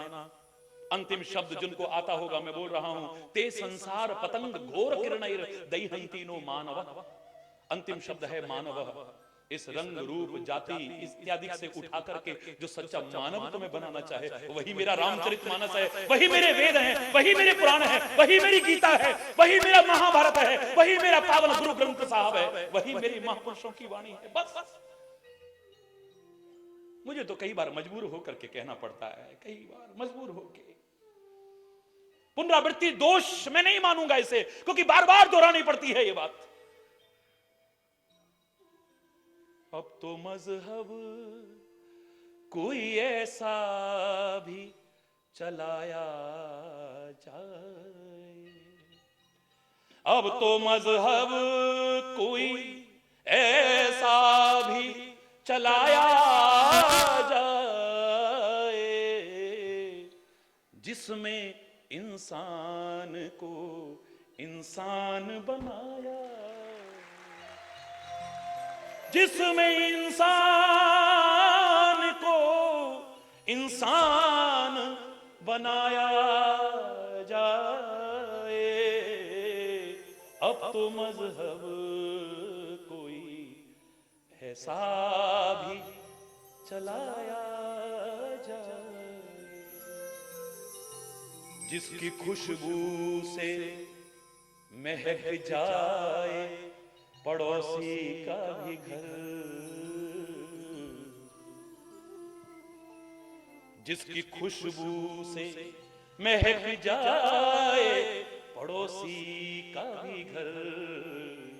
फूल इस बगिया में अब ऐसा खिलाया, फूल इस बगिया में अब ऐसा खिलाया।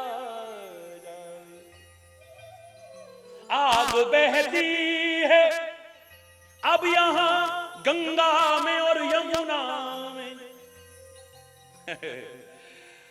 उन दरिंदों ने क्या हालात पैदा कर दिए हैं, उन पवित्र उपासना स्थलों को भी नहीं छोड़ा है। कभी रघुनाथ मंदिर में आग लगती है, कभी अक्षरधाम में आग लगती है, तो कभी किसी पवित्र गुरुद्वारे में, तो कभी कभी जहां जाना था जाकर के प्रार्थना करनी थी, परमात्मा हमारी रक्षा करना। हमें नहीं पता था वहां जाकर के भी हमारे प्राण जा सकते हैं। लोग कह देते हैं हिंदुओं ने मुसलमानों को जलाया, मुसलमानों ने हिंदुओं को जलाया। सच्चे अर्थों में मैं अगर कह दूं ये अतिशयोक्ति नहीं होगी। न हिंदू जला सकता है, न मुसलमान जला सकता है, न सिख जला सकता है, न ईसाई जला सकता है, न जैन जला सकता है, न बौद्ध जला सकता है, न पारसी। ऐसे लोगों का न कोई धर्म है, न ईमान, ये शैतान है, हैवान है। जितने कठोर शब्दों में आलोचना की जाए उतनी कम है इनकी। हम नहीं जानते थे कि उन पवित्र उपासना स्थलों को भी इन दरिंदों ने नहीं छोड़ा है। आग बहती है अब यहां गंगा में और यमुना में कोई बतलाए कहां जाके नहाया जाए। अब तो मजहब कोई ऐसा भी चलाया जाए जिसमें इंसान को इंसान बताया जाए। हमारा प्यार कैसा हो? हमारा प्यार हो मेरे प्यार का कुछ ऐसा असर तुम पर भी, हरि बोल, हो मेरे प्यार का कुछ ऐसा असर तुम पर भी, और हो तेरे प्यार का कुछ ऐसा असर हम पर भी। तू रहे भूखा तो मुझसे भी ना खाया जाए, और मैं रहूं भूखा तो तुझसे भी ना खाया। जिस्म दो हो के भी दिल एक हो अपने ऐसे, जिस्म दो हो के भी दिल एक हो अपने ऐसे। तेरा आंसू मेरी पलकों से उठाया। हरि बोल। जो आता है भाषण दे जाता है, सब मिलो मिल करके एक हो जाओ। मैं पूरा औपचारिक भाषण देने नहीं आया मैं आप सबके प्यार से खिंचा हुआ और साधना परिवार के खिंचा हुआ, अपने राकेश भाई के, अपने प्यारे बच्चे के प्यार से खिंचा हुआ आया हूं, और आगे भी आपके प्यार से ही खिंचा आता रहूंगा। हरि बोल।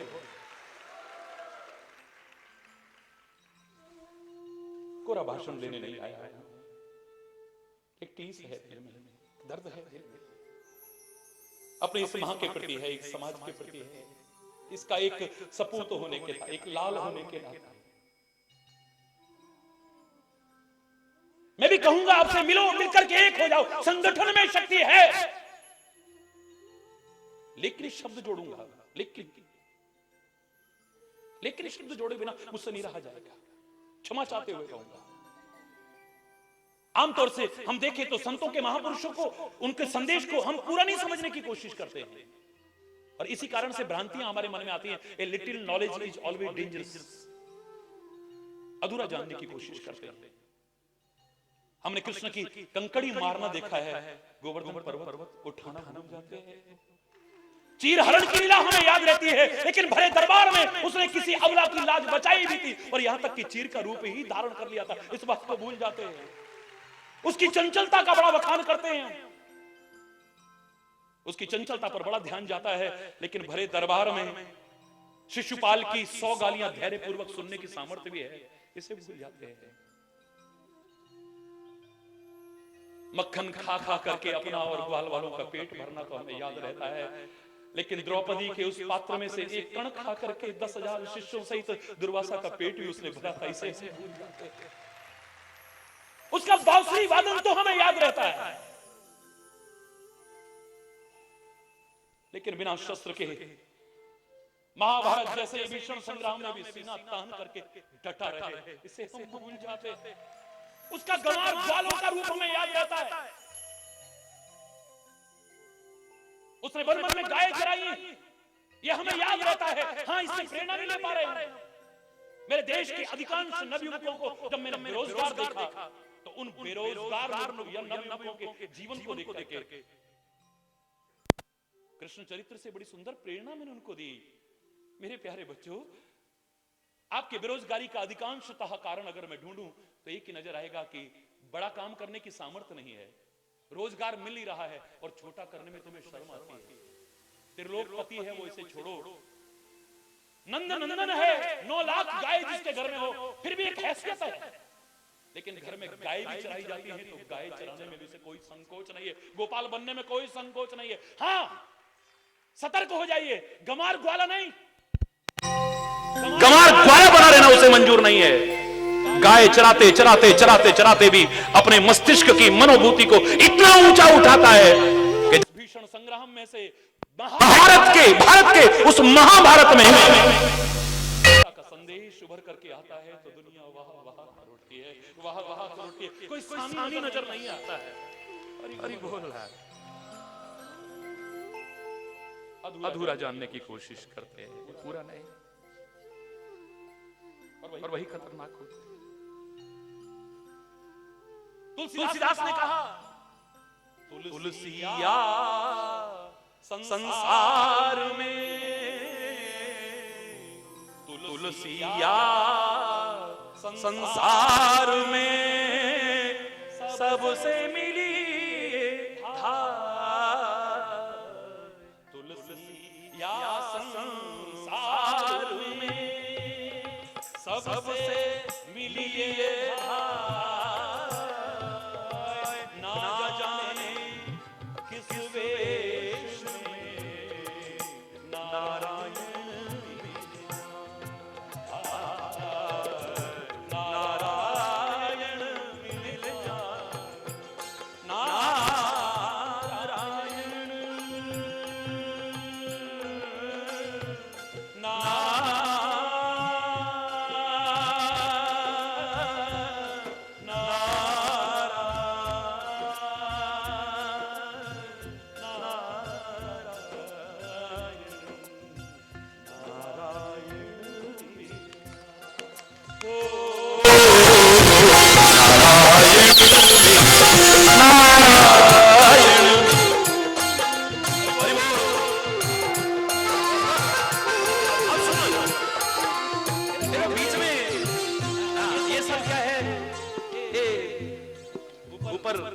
शुगर कोटेड बनाने की कोशिश है, क्योंकि दवाई बड़ी कड़वी है। हरि बोल भाई, आई एम ट्राइंग टू, नहीं कहता, फिर आप समझ गए होंगे। हरि बोल। पुराने जमाने की बात है, माँ के एक जिगर के टुकड़े को बुखार हो गया, डॉक्टर के पास ले गई। डॉक्टर साहब, मेरे बच्चे को बहुत तेज बुखार है। डॉक्टर ने देखा मलेरिया है। कुनेन जैसी कड़वी गोलियां जिस जमाने में चलती थी। माँ, बच्चा बहुत छोटा है, गोली बहुत कड़वी है। कहा, अरे माँ कैसे पालती है बच्चों को? डॉक्टर साहब, तुम नहीं जानते हो, आप अपना काम करो, मैं अपना, आप दवाई दीजिए, मैं खिला लूंगी बच्चे को। डॉक्टर ने दे दी।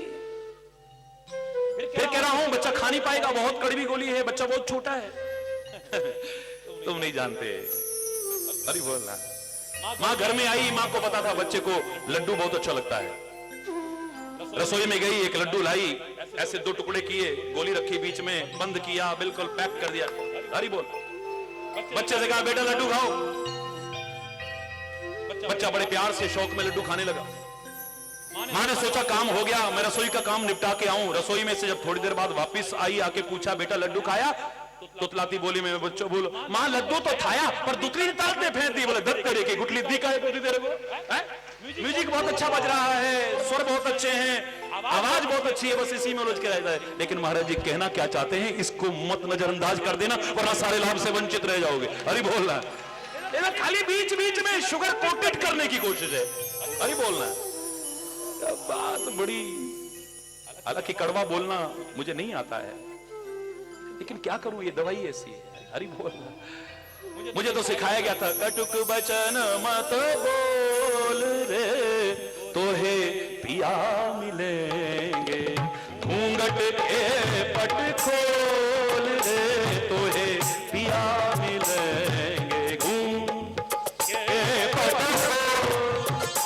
तोहे, अरे बोलो ना, अरे घूंघट के पट खोल।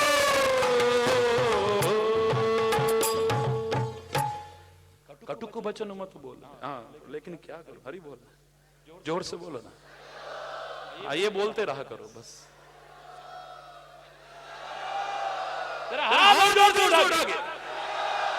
बहुत सुंदर, बहुत सुंदर। तो हर कोई कह देता है, बस अधूरा समझने की कोशिश करते हैं। तुलसी ने बड़े प्यारे शब्द कहे, दौड़ दौड़ करके जाओ, दौड़ दौड़ करके जाओ, सबसे मिलो, ना जाने किस वेश में नारायण मिल जाए। लेकिन कोई भी सिद्धांत बनता है तो एक्सेप्शंस आर ऑलवेज देयर। अपवाद हर जगह होता है, और तुलसी ने उस अपवाद को स्वयं उजागर किया है। सबसे मिलकर दौड़ दौड़ करके मिलने को जिस तुलसी ने कहा, वही तुलसी कहता है। कुछ जगह ऐसी है, उनसे ना मिलना, ना उनके पास जाना। बात पटी नहीं, समझोगे तो बिल्कुल सही है। चाह नहीं, आदर नहीं, नहीं नैनन में नेह, तुलसी तहाँ न जाइए, चाहे कंचन बरसे। जो कह रहा है जाओ और दौड़ करके मिलो, वो कहता मत जाओ। जहाँ तुम्हें देखते ही स्नेह का जल न टपक पड़े, तुम्हारी चाह नहीं है, जहाँ तुम्हारा सम्मान नहीं है। तुलसी तहाँ न जाइए, चाहे कंचन बरसे में। और तुलसी आगे कहने में संकोच नहीं करता है। कुछ ऐसे हैं उनसे अगर तुम गलती से मुलाकात हो जाए तो प्रभु से प्रार्थना करना, ना मिले ऐसे लोग, क्योंकि तुम नहीं पहचान सकते हो कौन अच्छा है कौन बुरा है। किसी के माथे पर नहीं लिखा है। प्रभु से प्रार्थना भी करते रहना कि बर भलवास नरक का ताता, पर दुष्ट संग जन दे विधाता। है परमात्मा, हमें नरकों का वास चाहे देना, लेकिन दुष्टों के साथ मुलाकात हमारी कभी मत करा। उनका संग हमें कभी देने की कोशिश मत करना। हर कोई कह देता है आए बड़े मिलो मिलकर हो जाओ। हरि बोलना, जोर से बोलो ना। असंभव कुछ नहीं है। मैं किसी की बात का मजाक नहीं उड़ा रहा हूं, लेकिन जागरूक कर रहा हूं, सतर्क करने की कोशिश कर रहा हूं। इसकी गहराई में जाओ। मिलो, मैं कह रहा हूं मिलो, सारे मिलकर के एक हो जाओ। लेकिन शेर और बकरी की तरह नहीं, शेर और हिरण की तरह नहीं। दोनों मिलते हैं, मिलकर के एक हो जाते हैं। एक क्या एक ही बचता है, दूसरा तो हरि बोल। जोर से बोलो ना। दोनों मिलते हैं, मिलकर के एक हो जाते हैं, दूसरा बचता ही नहीं। मिलो मिलकर के एक हो जाओ। लेकिन हिरण और शेर, बकरी और शेर की तरह नहीं, जिस तुम्हारे मिलने पर हिंसा को स्थान मिलता हो, ऐसा मिलकर के एक होने की कोशिश कभी मत करना। मिलो, मैं कह रहा हूं मिलो, मिलकर के एक हो जाओ। लेकिन गंधक और पोटाश की तरह नहीं। न गंधक बुरा था, न पोटाश बुरा था, लेकिन जब कभी ये दोनों मिलकर के एक हुए तो विस्फोट होता है। जिस तुम्हारे मिलकर के एक होने पर स्थिति विस्फोटक हो जाए, ऐसा भी मिलकर के एक होने की कोशिश मत करना कभी। मिलो, मिलकर के एक हो जाओ। लेकिन घी और शहद की तरह नहीं। हमारे भारत की वो महान देन आयुर्वेद, उसका एक सिद्धांत है। क्या सिद्धांत है?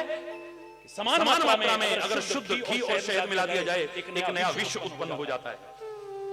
न घी बुरा था, न शहद बुरा था, लेकिन समान मात्रा में जब मिलाए गए एक नया विश्व उत्पन्न हो जाता है। जिस तुम्हारे मिलकर के एक होने पर वातावरण विषाक्त होता हो, कटुता परिपूर्ण होता हो, ऐसा भी मिलकर के एक होने की कोशिश मत करना कभी। मिलो, मिलो मिलकर के एक हो जाओ। हरि बोलना। मिलो मिलकर के एक हो जाओ। लेकिन कौरव और पांडवों की तरह नहीं। कौरव और पांडव जब कभी मिलकर के एक होने की कोशिश की है, तब एक नया विवाद पैदा हुआ है। जिस तुम्हारे मिलकर के एक होने पर एक और नया विवाद पैदा हो जाए, अशांति का एक और नया घटक उत्पन्न हो जाए, ऐसा भी मिलकर के एक होने की कोशिश मत करना। मिलो, मैं कह रहा हूं आपसे, मिलो मिलकर के एक हो जाओ। दूध और पानी की तरह, लेकिन वहां भी लेकर कह रहा हूं, आज से 25 वर्ष से भी अधिक हो चुके हैं, तब मैंने जब दूध और पानी को उबलते देखा तो मेरे मन में एक बड़ा सुंदर उदाहरण आया कि तुलसी ने आखिर ऐसी क्या विशेषता देखी कि प्रेम का ऐसा उदाहरण लक्षण है ये कह दिया। उबलते हुए दूध को देख करके मेरे मन में एक कहानी को जन्म मिला है। सुन चुके हैं जो लोग, बड़ी अच्छी बात है। जिन्होंने न सुनी हो, मैं सुना रहा हूं। मेरे मन में कल्पना जन्म लेती है भावनात्मक रूप में। दूध कहता है पानी हमसे मिलोगे, दोस्ती करोगे, हमसे प्यार करोगे। वो तो मैं करता हूं। अगर हमसे दोस्ती करते हो, अगर हमसे प्यार करते हो तो मिलो, हमारे साथ मिल जाओ। इकट्ठे हो जाते हैं हम। बोले प्यार तो करता हूं, दोस्ती तो करता हूं, लेकिन तुम्हारे साथ कभी मिलकर के इकट्ठा नहीं रहूंगा मैं। क्या बोलते हो? बोले मैं जानता हूं, अगर मैं तुम्हारे साथ मिलूंगा तो तुम्हारी कीमत कम हो जाएगी। और अमृत के समान समझे जाने वाले है दूध, तेरा तिरस्कार होगा। लोग कहेंगे हैं ये भी दूध है, ये भी दूध है। हमारा प्यार है, अच्छी बात है, दोस्ती है, बड़ी अच्छी बात है, लेकिन मिलकर के एक नहीं होऊंगा, क्योंकि मैं इतना स्वार्थी नहीं हूं, मैं सेल्फिश नहीं हूं। कि अपना हित चाह करके तुम्हारा तिरस्कार करवाऊं, तुम्हारी कीमत कम करवाऊं। ना ना ना, मुझसे नहीं होगा। है कि मेरी कीमत कम हो जाए, हो फिर भी तुम्हें मिल करके एक होना पड़ेगा। और जब लंबी बहस हुई तो उस बहस के बाद दोनों मिल गए, मिल करके एक बर्तन में रखे गए। बाजार में गए तो एक भाव बिके दोनों।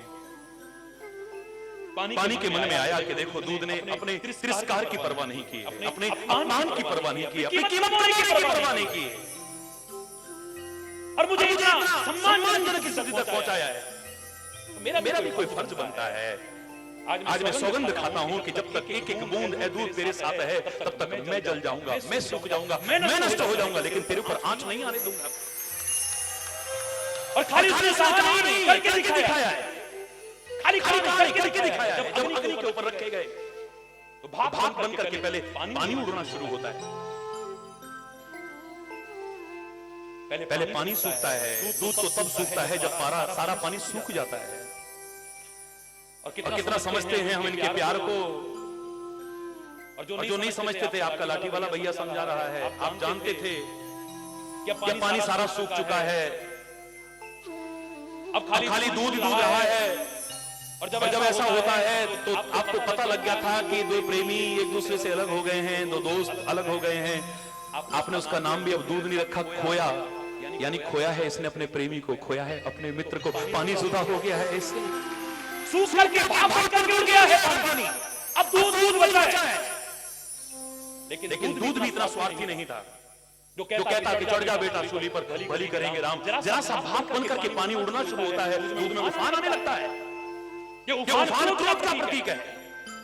पढ़ने की कोशिश करो, उसकी मनोवृत्ति को पढ़ने की कोशिश करो। दूध कहता है कौन है जो हम दोस्तों को, जो प्रेमियों को जुदा करने की कोशिश कर रहा है? कौन है जो हमको अलग करने की कोशिश कर रहा है? निगाह गई तो देखी आग जल रही है। वो आग हम दोस्तों को, जो प्रेमियों को अलग करने की कोशिश कर रही है। हम ऐसे विचारों को मान्यता देते हैं जो हमें एक दूसरे से अलग करने की कोशिश करते हैं। हमारे परिवार में, हमारे मोहल्ले में, हमारे राज्य में, हमारे देश में और समाज में जो बांटने की कोशिश करते हैं। अरे काश इस दूध और पानी की तरह विचार किया होता, ऐसी मान्यताओं को कभी मान्यता देने की कोशिश न करते, ऐसे विचारों को मान्यता देने की कोशिश न करते आप। वो कहता है मैं गिरूंगा, उबल करके गिर करके चाहे बर्बाद हो जाऊं, लेकिन इस आग को नहीं छोड़ूंगा जो हम दो दोस्तों को, दो प्रेमियों को अलग करने की कोशिश कर रही है। वो गिर करके उसे बुझाने की कोशिश करता है, और उसे गुस्सा आ रहा था, उफान आ रहा था, वो अपने प्रेमी के अलग होने पर आ रहा था। इसकी परीक्षा हो सकती है। उबलते दूध पर पानी का छींटा मारो, दूध शांत होकर बैठता है। उसे लगता है कि मेरा प्रेमी फिर वापिस आ गया है, मेरा दोस्त फिर वापिस आ गया है। बड़ा अच्छा उदाहरण है, लेकिन सबसे उदाहरण नहीं है। बी अलर्ट, अच्छा उदाहरण है, सबसे अच्छा नहीं। यहाँ भी लेकिन शब्द मैंने जोड़ा। ये दोनों बड़ा दिव्य उदाहरण हमारे सामने प्रस्तुत करते हैं, लेकिन फिर भी मिलावटी कहलाते हैं। जहां मिलावट सामने नजर आए, ऐसा भी मिलकर के एक होने की कोशिश मत करो। लेकिन कितना प्यार है इनका, एक दूसरे से जुदा नहीं होना चाहते हैं, एक दूसरे से अलग नहीं होना चाहते हैं। लेकिन अगर जरा सी खटाई आ जाए तो दूसरा क्या अलग करेगा, ये अपने आप अलग हो जाते हैं। ऐसा भी बनने की कोशिश मत करो। हमारी खटाई आ जाती, हमारा अपने भाई से खिलता हो चुका है, हमारा अपने पत्नी से खिलता हो चुका है, हमारा अपने बच्चों से खिलता हो चुका है, हमारे अपने पिताजी से खिलता हो चुका है। ये जो तुम कहते हो खटाइयां आ जाती हैं, फिर तुम्हारा प्यार, फिर तुम्हारे संबंध, फिर तुम्हारी मित्रता सब खत्म हो जाती है, नहीं बचती है। तुम्हारे संबंधों की मधुरता खत्म हो जाती है, मिठास खत्म हो जाती है, दरार आ जाती है तुम्हारे संबंधों में, चाहे वो घर में हो, चाहे राष्ट्र में हो, चाहे समाज में हो। अच्छा उदाहरण सबसे अच्छा नहीं, हमें मिलना है, मिल करके एक होना है। लेकिन इस देश की उन महान मर्यादाओं को समझते हुए, जिससे हमारा मिलना कभी भी छोड़ने में ना आए, हमारा मिलना कभी भी छोड़ने में नहीं, ऐसा मिलना है हमें। अपने घर में ऐसा मिलना है, अपने परिवार में ऐसा मिलना है, अपने क्षेत्र में, अपने वतन में ऐसे मिलना है, अरे समय में ऐसे मिलना है। अगर मिलना है तो मिलो, मिल करके एक हो जाओ, लेकिन गंगा और यमुना की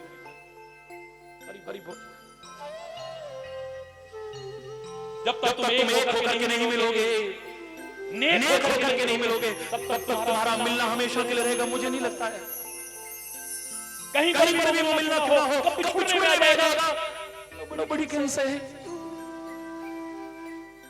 कब तुम्हारे संबंधों में दरार आ जाएगी, कुछ नहीं कह सकते हो। एक छत के नीचे रहते हुए भी तुम्हारे दिल आपस में मिल पाएंगे, मुझे नहीं लगता है। अधिकांश संबंध गले पड़े ढोल की तरह बज रहे हैं। खोजो जरा अपने घरों में वो प्यार, वो संबंधों की मधुरता, वो आत्मीयता, क्या तुम्हारे संबंधों में आज बची है? अपने आप को धोखे में मत रखो, मत रखो अपने धोखे। तुम्हारे दिल नहीं मिले। याद कीजिए एक बार प्रवचन आप नियमित सुनते हैं टेलीविजन पर। एक बार मैंने उर्मिला शब्द की व्याख्या की, 18 दिन तक प्रवचन चला उर्मिला शब्द पर। जिस पात्र को, रामायण के एक महान पात्र को लोग अछूता छोड़ देते हैं, उर्मिला का कभी जिक्र भी नहीं करते हैं। उस पात्र को छूने की उसकी कृपा से कोशिश की थी मैंने। मेरे इतना कहा था 14 वर्ष के लिए अपने पति को, और उस पति को जिससे बहुत प्यार करती हो, सहर्ष तुम्हारी निगाह में जिसे सौतेला भाई कहते हैं, उसके साथ भेजने को तैयार हो जाए। आज अगर देश में कोई महिला ऐसा गर्व से कहे हरि चैतन्य की दुनिया चरण धोकर के पीती है, हरि चैतन्य उसके पांव धोकर के पीने को तैयार हो जाए। 14 वर्ष के लिए उस पति को जिससे बहुत प्यार करती हो, जहां संबंध अच्छे ना हो, वो तो 14 क्या 24 साल के लिए कहीं जाए तो बवाला जुटे। अरे बोल रहा है इतने दिन घर में शांति तो रहेगी। रोज आके घर में कलेश करता है, रोज आके झगड़ा करता है, शराब पी के तूफान मचाता है, ऐसा करता है, वैसा करता है, बच्चे भी परेशान, बीवी भी परेशान, माँ बाप भी। अच्छा है कुछ दिन चला जाए। अरे बोलना, जोर से बोलो। लेकिन जिसके बिना एक क्षण न रह पाए, वो पत्नी तैयार हो जाए, हंसते हंसते विदा कर दे, एक बार की बात करने की कोशिश न करे। आओ कैसे? मैंने कहा उसका नाम बता रहा है। मेरा नाम है उर्मिला। मेरे नाम से प्रेरणा ले लो। हमारे खाली तन नहीं मिले हैं, उर मिले हैं। और जिनके उर मिले हैं ना, उनके तन किसी कारणवश दूर भी रहेंगे, तो एक तन भी मिल जाएंगे। लेकिन जिनके तन मिले हैं, उर नहीं मिले, उनके तन भी कब बिछुड़ जाएंगे कोई पता नहीं है। जिनके दिल नहीं मिले हैं आपस में, आप में से कोई होता तो क्षमा चाहते हुए कहूंगा, कहते आपका सगा भाई थोड़ी है, सौतेला भाई तो है। अगर ऐसा ना भी कहते, कुछ चिंतन ऊंचा होता, कहते वनवास उसको हुआ है, आपको तो नहीं हुआ है ना जी, आप क्यों जा रहे हो? चलो गिरा हुआ चिंतन भी ना होता तो फिर भी ये तो कहने को तैयार हो जाते। देखो जी, मैं आपके बिना कैसे रह पाऊंगी? आपने सोचा है कभी मेरे बारे में? 14 वर्ष 14 क्षण नहीं रह सकती मैं आपके बिना। 14 वर्ष में आपके बिना जीवित कैसे रहूंगी? सोचा है कभी आपने अपने बारे में? विचार करना यहाँ पर अंतरात्मा में झांकने की कोशिश करना। तुम्हारे तन मिले हैं, लेकिन क्या हृदय मिले हैं? क्या मिले हैं तुम्हारे? मिला है तुम्हारा। आज तेरी मेरी एनिवर्सरी है, आज तेरा बर्थडे है, आज तेरा फलाना फंक्शन है। क्या मिला तेरे को? मेरे डायमंड की ये मिले हैं, तेरे को डायमंड की ये है, तेरे को साड़ी मिली है, तेरे को ये मिला है, ये मिला, वो मिला, सब गिनाते हो। ये सब मिला, लेकिन तुम्हारा दिल नहीं मिला तो कुछ नहीं मिला है। आज तेरा बर्थडे है, तेरे घर वालों ने क्या दिया है तेरे को? मेरे लिए इतना अच्छा लाई है, देखो कितनी बड़ी मिठाई लाई है मेरे लिए, देखो कितना अच्छा। अरे बोलना, जोर से बोलो रे। सब कुछ मिला, लेकिन और ना मिला तो कुछ नहीं मिला, और कुल मिला तो कुछ ना मिला तो चलेगा।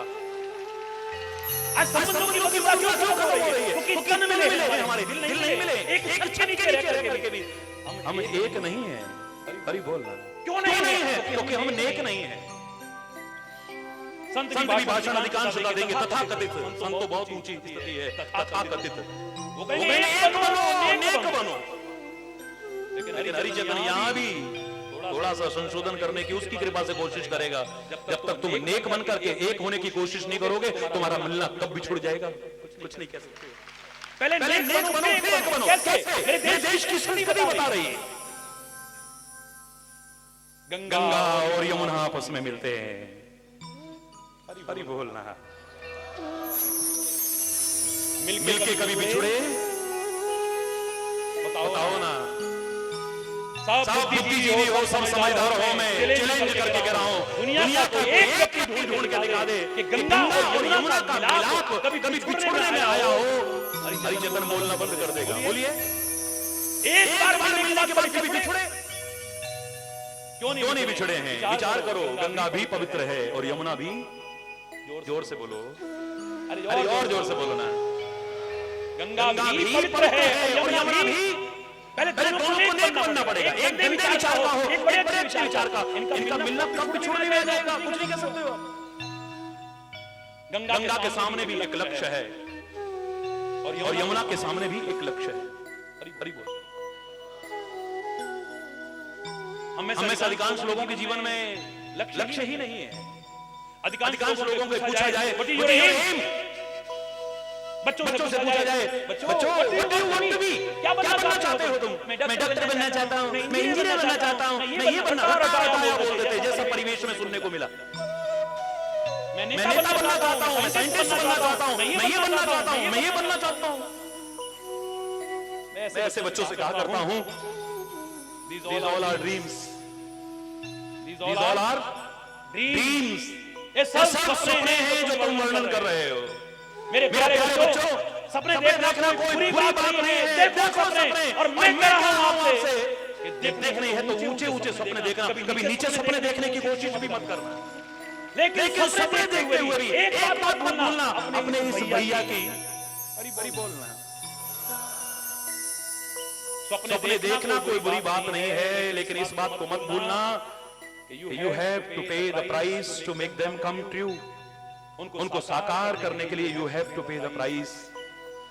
उनको साकार करने के लिए तुम्हें कीमत भी चुकानी पड़ेगी। इसके लिए भी तैयार रहने की कोशिश करना। हरि बोलना। मिलो, ये संसारिक मेला है।